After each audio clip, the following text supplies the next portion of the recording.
Hello and नमस्कार। आप देख रहे हैं किसान तक और मैं हूं आपके साथ हिमानी दीवान और कार में बैठी हूं, ट्रैवल कर रही हूं। पंजाब टूर पर गई थी, कई मुद्दों पर किसानों से बात हुई है और रास्ते में भी जितने लोग मिल रहे हैं, जितने टॉपिक समझ में आ रहे हैं, उन्हें कवर करने की कोशिश कर रही हूं।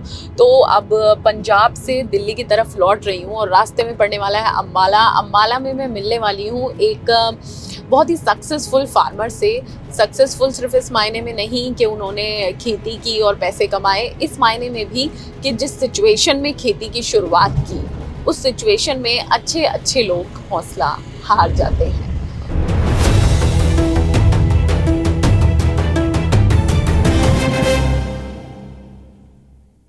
हार हो जाती है जब मान लिया जाता है, जीत तब होती है जब ठान लिया जाता है। शकील आज़मी जी की ये शायरी है। किसान तक पर मैं इस शायरी को पढ़ रही हूँ और जिनके लिए पढ़ रही हूँ उनका नाम है अमरजीत कौर। अमरजीत, किसान तक पे आपका बहुत बहुत स्वागत है। Thank you ma'am, thank you so much. तो पंजाब से दिल्ली लौट रही थी, बीच में पड़ा अम्बाला का अधोई गांव। बहुत सुना था अमरजीत के बारे में, तो सोचा क्यों ना इस मौके पर उनसे मिलती चलूं। अमरजीत, जितना आपके बारे में सुना है, एक खेती किसानी आप जो कर रही हैं ना, उसमें खेती किसानी के साथ उस कहानी में बहुत सारे इमोशंस और सिचुएशंस मुझे जुड़े हुए नज़र आए। क्योंकि कभी आपने सोचा नहीं था कि आप खेती करेंगी, आप खेती करने लगी और सक्सेसफुल हुई। और सिर्फ इसलिए नहीं कि आपने अच्छे से खेती की और पैसे कमाए, इसलिए कि जिस सिचुएशन में आपने खेती शुरू करी वो बहुत मुश्किल थी। पापा को पैरालिसिस हो गया, काम करना छूट गया, घर की पूरी जिम्मेदारी आ गई, घर का सबसे छोटा बच्चा, और पूरी जिम्मेदारी संभाली, पूरी खेती की, लोगों से सीख कर खेती की, और अब इतनी कर ली है कि लोग सीखने आते हैं कि कैसे करती हो। तो ये पूरी कहानी अब मैं आपकी ज़ुबानी सुनना चाहती हूँ। तो पूरी कहानी शुरू से बताइए, कैसे शुरुआत हुई खेती करने की, क्या पढ़ाई कर रही थी, कहाँ से कहाँ आना पड़ गया। हम चलते चलते बात करेंगे। जी, मैं +2 मेरी पास आउट थी। उसके बाद मैंने ग्रेजुएशन शुरू की थी, मेरा फर्स्ट ईयर था। अच्छा। शाहबाद में। तो मैंने जब अभी स्टार्टिंग थी, मेरी सिस्टर की मैरिज हुई थी। अच्छा। 2007 में। तो उनकी फ़ेब की मैरिज थी। उसके बाद नवंबर में मेरे पापा बीमार हो गए काफ़ी ज़्यादा। अच्छा। तो हमारे काफ़ी मतलब मेरे को तो ये भी नहीं पता खेत कहाँ है हमारे, कहाँ से शुरू थे, क्योंकि टीनेज थी वो। तो टीनेज में सभी को होता है कि अपनी ज़िंदगी अपने ढंग से जियो, क्योंकि माँ बाप सिर पे हैं, कोई दिक्कत नहीं होती। बट मेरे को उस टाइम ये हो गया कि क्योंकि मेरे ब्रदर उस टाइम ग्रेजुएशन करने के लिए अपना मास्टर कर रहे थे उधर अपना चंडीगढ़ में, अपनी स्टडी कर रहे थे। तो मेरी सिस्टर थी, वो मैरिड थी, वो अपने ससुराल चली गई। मेरी मम्मी थे, मैं थी और पापा थे। हम तीनों घर में रहते थे। तो पापा ठेके पे ज़मीन भी लेते थे। तो मैंने उस टाइम देखा कि अब सिचुएशन ऐसी है कि पापा मंजे पे पड़ गए हैं। जिन लोगों से मैंने पैसे, मेरे पापा ने हिसाब कर दिया, जब उनको पता चला ये बेड पे पड़ गए हैं, तो वो भी पैसे मांगने के लिए आ गए। मैंने उनको भी दिए, तो खेती भी की। मतलब मेरे पास कोई हेल्पर नहीं होता था। बिना हेल्पर के मैं कम से कम 15 से 16 एकड़ खुद अकेले ही करनी। और उस टाइम मेरे को ये भी नहीं पता था कि खेत बहाई कैसे होता है। हाँ, मैं वही पूछने वाली थी कि जो पता ही नहीं था कि खेत कहाँ है, फिर खेती कैसे शुरू कर दी अचानक, सीख कैसे लिया इतना सब। देखो, जो समा होता है वो बहुत बलवान होता है। वो बड़े से बड़े इंसान को घेर भी सकता है और उठा भी सकता है। तो उस टाइम मैंने देखा कि अब कैसे करना है। तो मेरे पड़ोसी थे, उनके नौकर वगैरह थे, तो वो देखते होते थे भी इसको कुछ मतलब इतना आता नहीं है, बच्ची है अभी। हाँ। तो वो कई बार आके मेरे को बताते थे, बेटा इसको खेत को ना ऐसे बहाई करियो। जबकि जो मतलब कि पड़ोसी कुछ ऐसे थे जो टोंट मारते थे, बट उनमें से कुछ ऐसे भी थे जो मेरी हेल्प करते थे। तो वो मेरे को बताते थे, मेरे को मतलब ट्रैक्टर जैसे मैंने जोड़ लिया, पीछे हैरो, मेरे को पता नहीं लेफ्ट लेके जानी है राइट, क्योंकि अगर हम राइट लेके चले गए तो वो टूट जाएगी। तो मेरे को इस चीज़ का पता ही नहीं था। तो वो बेचारे फिर मेरे को बताते थे, बेटा इसको ऐसे कर, तो तेरा नुकसान नहीं होगा। और फसल है, कम से कम मैंने एक फसल को लगभग ज़्यादा नहीं 2 से 3 बार बिजाई किया। क्यों, मेरे को ये नहीं पता खेत बत्तर कैसे आता है, भी इसमें बीज अब डालने का टाइम हुआ है कि नहीं हुआ, क्यों पता ही कुछ नहीं था टीनेज में। आपको पता ही है कौन आज के टाइम में भी आप देख लो अगर। हाँ जी। तो लोगों को नहीं पता है खाने की चीज़ ये उगती कैसे है। बिल्कुल बिल्कुल। तो वो चीज़ें मतलब मेरे को तो फिर कुछ लोगों की मेरे को आती थी बातें भी, तू अब खेती करने लगी है। तो मैंने फिर देखो सबसे बड़ा भगवान है, तो मैंने यही अरदास की कि भगवान तू मेरा साथ मत छोड़ियो। चलो इंसान तो आते जाते रहते। तो उन्होंने बहुत अच्छे इंसानों से मेरे को मिलवाया। हाँ जी। तो उस समय तो मैंने मतलब मैंने मार्केट जाना, वहाँ पे काफ़ी अच्छे लोग मिल जाते थे। वो कहते बेटा तेरे पापा कैसे हैं, तू ये दवाई नहीं ये दवाई डाल ले, तेरे को फ़ायदा हो जाएगा, है ना। तो पर कई बार ऐसे होता था कि सिचुएशन ऐसी भी आ जाती थी कि किसी से सलाह मांगते थे, वो उल्टी सलाह दे देता। हाँ। तो वो सलाह मेरे मतलब एक किसान की फसल आज उसने बिजाई की है तो उसकी 6 महीने या 3 महीने की फसल होगी। तो आप हिसाब लगाओ, अगर मैंने आज बिजाई की है तो वो 3 महीने बाद मैंने काटनी है, उस बीच वो मेरा नुकसान हो गया। मैंने बहुत नुकसान सहन किया उस टाइम में। पापा बेड पे थे, वो नुकसान, फसल का भी नुकसान होता था मेरा। और यहाँ तक कि मतलब कई बार पड़ोसी मजाक उड़ाते थे, तेरे से नहीं होगा तू छोड़ दे। हाँ। तो मैंने फिर यही सोचा, मैंने कहा नहीं आज नहीं तो कल से ही सक्सेस हो जाएंगे। मैं लगी रही। मेरे पापा ने बहुत ज़्यादा लकड़ी लगा रखी थी खेतों में। अच्छा। तो मेरी आधी फसल लकड़ी की वजह से होती नहीं थी। तो फिर मैंने उस लकड़ी को भी थोड़ा थोड़ा काट, लकड़ी लगाना मतलब समझी नहीं मैं। पेड़ लगा रखे थे जैसे अच्छा। पॉपुलर वगैरह ना। अच्छा। तो उस वजह से मेरे पास खेती मतलब चारों तरफ खेत थे, मतलब खेत के चारों तरफ थे वो पेड़। तो मैंने उसको फिर कटिंग करवाया इसी वजह से कि मेरी फसल हो ही नहीं रही। तो थोड़ा थोड़ा करके वो भी मेरे पास पैसे आते रहे। वो मैंने अपने पापा के ऊपर खर्चा करती रही, उनको मतलब पीजीआई लेके जाना, जहाँ हॉस्पिटल लेके जाना। और घर पे मैंने भैंसें रखी हुई थी कम से कम 15-20। उसका भी घास वगैरह खुद, मैं और मेरे मम्मी, मतलब आज तक मेरे मम्मी मेरे साथ थे। पापा के मतलब कि ठीक होने तक भी, मतलब अब भी मेरे मम्मी मेरे साथ हैं। तो भगवान उनको तंदुरुस्त रखे, बिल्कुल उनको लंबी उम्र दे। जी। तो मतलब समय के मैंने स्टडी भी की उसके साथ साथ। ग्रेजुएशन अपनी पास आउट की, मास्टर पास आउट की। तो किस सब्जेक्ट में किया फिर मास्टर्स जब खेती करना शुरू कर दिया? मैंने मास्टर में की। मास्टर, हाँ जी, मैंने वो पंजाबी में की। अच्छा। जी। मेरे मैडम हैं डॉक्टर परमजीत कौर और डॉक्टर कुलदीप सिंह, वो हैं कुरुक्षेत्र यूनिवर्सिटी से। उन्होंने मेरी बहुत हेल्प की उस टाइम में, क्योंकि मेरे पास इतना टाइम नहीं होता था।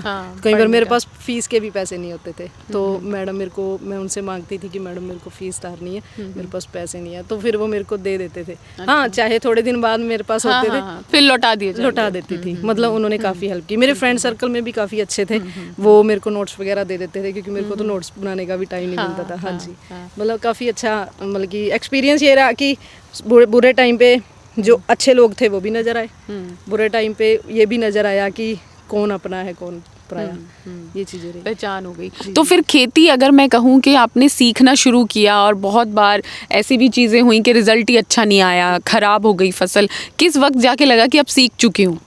कितने साल लगे मतलब जिस वक्त से शुरू किया? देखिए, इंसान जब से जन्म लेता है सारी ज़िंदगी सीखता ही है। तो अगर मैं आज की बात करूँ तो आज भी हम सीख रहे हैं, क्योंकि फसल एक ऐसी है। नहीं, एक होता है ना कि सक्सेसफुली उत्पादन ले लिया, भाई इतनी ज़मीन है, आप 15-16 एकड़ की बात कर रहे हैं, तो पूरे 15 से 16 एकड़ में खेती कर रहे हैं, और कभी कहीं असफल हो रहे हैं, कभी कहीं। तो एक वक्त आया होगा ना कि चलो अब खेत पूरा मैनेज हो रहा है अच्छे से, सारी फसलें समय पे मैं बो देती हूँ, कटाई हो जाती है, मंडी पहुँच जाती है, पूरा एक सिस्टम समझ लिया। जी, उसको लगभग 2 से 3 साल लगे। 2 से 3 साल लगे। और ये पूरा ऐसा कहूँगी कि सेल्फ स्टडी रहा? बिल्कुल, आज तक सेल्फ है। जी, अच्छा। तो फिर मैं कहीं पढ़ रही थी कि आप अब ऐसी खेती करने लग गए हैं कि लोग भी इंस्पायर हो रहे हैं, पूछने आ रहे हैं कि भाई तूने कैसे कर लिया ये। तो वो आपका अब खेती का मॉडल क्या है, किस तरह की खेती कर रहे हैं? और जो अब हमारे किसान सुन रहे हैं, अभी तक आपकी एक कहानी सामने आई, अब मैं बात कर रही हूँ उस किसान से। और आपको बता दूँ कि इस एरिया के जो लोग हैं जो इन्हें जानते हैं, वो इस एरिया में ये मशहूर है लेडी किसान के नाम से। यही ऐसा ही है ना? हाँ जी, हाँ। फार्मर। क्योंकि लोगों के लिए ये एक्सेप्ट करना, मानना शायद मुश्किल होता है कि एक लड़की अपने दम पे पूरी खेती को संभाल रही है। तो इसके लिए आपको बहुत बहुत बधाई, शुभकामनाएं आगे के लिए। लेकिन अब खेती का आपका मॉडल क्या है जो अब हमारे किसान हैं वो समझ सकें, कुछ सीख सकें और जान सकें? अगर आप कुछ अलग हटकर कर रही हैं तो आपके खेतों की तरफ बढ़ते हुए बात करते हैं। जी, मेरे पास गन्ना है, मस्टर्ड होती है मेरे पास, राइस होता है, बीट होती है मेरे पास, और सूरजमुखी भी होती है। अच्छा। मतलब और टाइम के हिसाब से अगर मेरे को ज़रूरत पड़े, जैसे खेत खाली है या गन्ना मैंने बिजाई किया, उसके बीज में मैं अपनी कोई भी जो मूंग होगी या अच्छा। हाँ जी, तो दाल वगैरह हम लगा लेते हैं। मतलब शुगर के गन्ने के साथ आप बीच बीच में दाल और सब्जी भी लगाए रखते हैं? लगा लेते हैं हम। हाँ जी। अच्छा। तो इसके बारे में जानकारी कहाँ से मिली? क्योंकि मैं देखती हूँ ज़्यादातर किसान तो सिर्फ शुगर केन ही लगाए रखते हैं, बीच में कुछ नहीं लगाते? देखिए टाइम के ऊपर डिपेंड होता है। अगर आप टाइम से अपनी फसल को, मान लो मौसम ने साथ दिया तो टाइम से हमने फसल को बिजाई कर दिया, उसके साथ क्या होता है कि हम देख लेते हैं इतने टाइम में हमारी ये चीज़ भी, जब तक ये अपनी ग्रोथ पे आएगा उससे पहले हम एक फसल और ले सकते हैं। तो उसमें तो डिस्टेंस डालना पड़ता होगा शुगर केन में उस वक्त, जब कुछ और भी डालना है साथ में? नहीं, ऐसा कुछ नहीं है। वो बीच में ही, जैसे हमने मतलब दाल वगैरह लगानी है, कुछ भी है, वो बीच में हम छिट्टा दे के और खूड़ निकाल के उसमें हम गन्ना लगाते हैं, वो फसल हो जाती है। हम गुड़ाई भी बीच में, गन्ने को गुड़ाई भी मिल जाती है, जो घास वगैरह वो भी गन्ने को बीच में मिक्स हो जाता है। अच्छा। तो हमें अपनी दाल वगैरह भी मिल जाती है। अच्छा जी, तो क्या अलग टेक्निक अपना रही हैं और खेती में, मतलब कुछ नया इनोवेशन आपने किया, ऐसा कुछ है? जी, इनोवेशन यही है कि मैंने पहले, मेरे पास सिंपल भी है मेरे पास गन्ना, और कुछ मेरे पास 4 फुट पे भी है। अच्छा। तो मतलब दोनों को कंपैरिजन करो तो मतलब सेम ही झाड़ रहता है। अच्छा। तो अगर हम उसमें यह है कि हम एक्स्ट्रा सब्जी वगैरह या कुछ और भी फसल ले सकते हैं बीच में। जी। अच्छा। और किसानों को कुछ ऐसा सीखा हो आपने जो बताना चाहें? मैं देख रही थी कि कुछ लोग हैं जो सलाह भी लेने आते हैं आपसे यहाँ पे। किसान जो है ना, वो सारी ज़िंदगी सीखता ही है। अड़ोसी से, पड़ोसी से, या अपने वो जो एक्सपेरिमेंट करते हैं। देखिए, किसान सारी ज़िंदगी एक्सपेरिमेंट भी करता है। हाँ, तो सिखाने वाला तो ये है कि जैसे हमने कुछ अलग किया तो वो हमसे पूछते हैं कि आपने कैसे किया, हम उनको भी मोटिवेट कर देते हैं, ये चीज़ हमने यहाँ से सीखी है और हम आपको भी बता सकते हैं। तो अब मोटा मोटी क्या चल रहा है, कितने एकड़ में क्या लगा रही हैं आप और कितना मुनाफा हो जाता है? क्योंकि किसान की जब बात होती है तो ये बात सामने ही नहीं आ पाती है ना, कि कितना लगा के कितना कमा लिया, कितनी लागत लग गई, वो चीज़ क्या है जिससे समझें किसान की मॉडल सक्सेसफुल है हमारा? देखिए, आज के सिचुएशन है जिस हिसाब से हर चीज़ बहुत महंगी है। हाँ। उस हिसाब से अगर हम देखें तो हमारा जो अब राइस है, इसके ऊपर खर्चा भी है, पर ठीक है, इसमें अच्छे से हम उसको टाइम से उसको लगाते हैं तो उसके बाद जो झाड़ वगैरह निकलता है तो हमारा खर्चा निकाल के हमें कुछ बच जाता है उसमें से। अब शुगर केन की बात, कितने एकड़ में धान है आपका? धान देखिए टाइम के हिसाब से है। अगर हमारे पास 4 एकड़ खाली है, मेरे पास टोटल 8.5 एकड़ है, उसमें से अगर मेरे पास 4 एकड़ रहती है तो उसमें से मैं कुछ अपने भैंसों के लिए लगा लेती हूँ, चारा वगैरह, तो कुछ मेरे पास धान हो जाती है। टाइम के हिसाब से कुछ उसमें वीट हो जाती है। तो आगे जैसे अब मौसम चेंज हो रहा है तो, या फिर आज के टाइम की बात करूँ तो मेरे पास 1.5 एकड़ के करीब, 2 एकड़ मेरे पास मस्टर्ड है, तो उसमें मैंने अब सूरजमुखी लगाना है। अच्छा। तो एक फसल काटी 3 महीने की, वो मेरी फसल थी। तो उसके बाद मेरी 3 महीने बाद फिर मेरी 2 से ढाई 3 महीने की एक और फसल, उसमें मतलब एक साल में हम 2 से 3 फसलें ले लेते हैं। हाँ, एक साल में 2 से 3 फसलें ले लेते हैं। तो एक साल में अगर ऐसी मोटा मोटी मैं एक बात पूछूं कि कितनी आमदनी हो जाती है मुनाफे वाली? देखिए मैम, आमदनी की बात ऐसे करते हैं कि ये जो ज़मीन है उसने खाना भी है, फसल है। जिमीदार ने, मान लो अब मेरे पास 3.5 एकड़ के करीब गन्ना है, उसमें से अब की बार बीमारी बहुत आई है, उस वजह से मेरा करीबन 1 से 1.5 एकड़ मेरा गन्ना ख़राब भी हो गया। तो अगर वो मेरा बहुत अच्छा निकलता तो कम से कम मेरे को उसमें से 1.5-2 लाख रुपया बच भी सकता था, पर वही मेरा वहाँ ख़राब हो गया। तो उसके लिए हम गवर्नमेंट को या किसी और को तो ब्लेम नहीं कर सकते, क्योंकि मौसम ने के हिसाब से अब बीमारी ऐसी आई है कि वो बिल्कुल अब काटने के उस पे था, तो अब उसमें बीमारी है, वो ख़राब हो गया। तो ये इसके बारे में हम मतलब बिल्कुल करेक्ट नहीं कह सकते कि हमें इतना मुनाफा नहीं, मोटा मोटी क्योंकि आप खेती कर रहे हैं और मल्टी क्रॉपिंग कर रहे हैं, सिर्फ एक किसी फसल पे डिपेंड नहीं है, तो फिर भी एक मोटा मोटी तो हम अंदाज़ा लगा पाएँ कि हाँ भाई इतना हो जाता है, क्योंकि किसान को एक मुश्त आमदनी मिलना बड़ा मुश्किल होता है अगर हम ले पा रहे हैं तो। जी, देखिए ये मैं आपको दोबारा फिर रिपीट करूं कि हम इसके किसानी में हम करेक्ट किसी चीज़ को नहीं कह सकते कि अगर मैं कहूँ मैं साल का 6 लाख कमा रही हूँ, तो उस 6 लाख में अगर ये देखो तो मेरे खर्चे भी कितने आ रहे हैं, मेरा नुकसान भी कितना है। मान लो मैंने 3 एकड़ गन्ना लगाया, उसमें से 1.5 मेरा ख़राब हो गया, तो अगर मैं टोटल खर्चा लगाऊँ, मेरा 6 लाख का गन्ना होना था, तो उसमें से अगर मैं ज़्यादा नहीं, मोटा अपना 2 लाख का खर्चा लगाऊँ तो मेरे को उसमें से 4 लाख बचना था, पर उसमें से अगर मैं आज की सिचुएशन बताऊँ तो मेरे को उसमें से तकरीबन 2 लाख बचेगा। हाँ, तो इस लिहाज से तो खेती फिर बड़ा ही अच्छा तो काम नहीं लग रहा है, क्योंकि नुकसान बड़ा है, डाउट्स बड़े हैं, पता नहीं कितना कमा पाएंगे कितना नहीं, और आपको एक मजबूरी में चुनना पड़ा। तो अब मुझे लग रहा है जैसे हम आपकी कहानी की बात कर रहे थे, तो सब कुछ सेटल है ना, भैया पढ़ के आ गए हैं, सेटल हो गए हैं, घर भी सेटल है, तो अब नहीं लग रहा कि खेती छोड़ दूं। अगर ऐसा है कि कोई एक मुश्त आमदनी की बात नहीं है, मेहनत बहुत है, लागत लग जाती है, तो खेती के बारे में क्या क्लियर हुआ है दिमाग में क्या अभी कहेंगी लोगों को कि खेती करो, और भी लड़कियां ऐसे आप इंस्पायर कर सकती हैं कि भाई खेती करो, या फिर भाई मेरी तो सिचुएशन थी मुझे आना पड़ा, तुम पढ़ाई करो और कुछ बनो, क्या है अब आपका? देखिए मैं कभी भी किसी को ये नहीं कहूँगी कि अपनी जड़ों से टूटो। हाँ। क्योंकि जो खेती है वो हमारे पीढ़ी दर पीढ़ी चल रही है। और अगर खेती के साथ साथ आप मान लो आपके पास 20 एकड़ खेती है तो दब के करो खेती। अगर आपके पास कम खेती है तो उसके साथ कुछ साइड बिजनेस भी करो। अच्छा। जो आपको खेती के साथ भी आप जुड़े रहें, क्योंकि खेती कोई धंधा बुरा नहीं है। प्रॉब्लम ये है कि कोई भी है, अब आप एक ही जॉब पे काम करते हो, एक जॉब से घर नहीं चलता। ऐसे ही खेती है, अगर थोड़ी कम खेती करोगे तो उससे काम नहीं चलेगा, घर नहीं चलेगा, उसके साथ साइड बिजनेस कुछ ना कुछ तो रखना पड़ेगा ना। तो ऐसे ही है, अगर खेती आप 8 से 10 एकड़ में कर रहे हो तो अच्छे ढंग से कर रहे हो तो कोई बुरी नहीं है, सबसे बढ़िया है। क्यों? क्योंकि एक आप अपने काम पे लगे हुए, आपकी अपनी मर्जी की ये जॉब है। किसी के सुनना नहीं है, किसी को ये नहीं रात को जा रहे हैं सुबह जा रहे हैं, भी आपको पहुंचना ही पहुंचना है, ऐसा कुछ नहीं है। टाइम के हिसाब से हमने फसल काटनी है, टाइम के हिसाब से हमने फसल बिजाई करनी है। मतलब ये एक शाही नौकरी है। अच्छा, शाही नौकरी है, लेकिन पैसे का कुछ पता नहीं है जी। वो उसका देखो ऐसी बात नहीं है, पैसा आ रहा है, मतलब कि आ रहा है। हम ये नहीं कह सकते कि मैं 50 लाख की कोठी डाल लूँ। हाँ। ये चीज़ नहीं हो सकती खेती में। हाँ। ये नहीं हो सकता। हाँ, जिम्मेदार बेचारा ये कर सकता है कि मेहनत करके जोड़ जाड़, मान लो कोई एक जिम्मेदार उसने अपनी बेटी की शादी करनी है, 10 एकड़ का जिम्मेदार है, तो मैं इतना लिख के दे सकती हूँ, अगर वो आज अपनी बेटी की शादी कर रहा है, आजकल आपको पता लेना देना काफ़ी चल रहा है, उस वजह से वो बंदा 5 साल उठ नहीं सकता।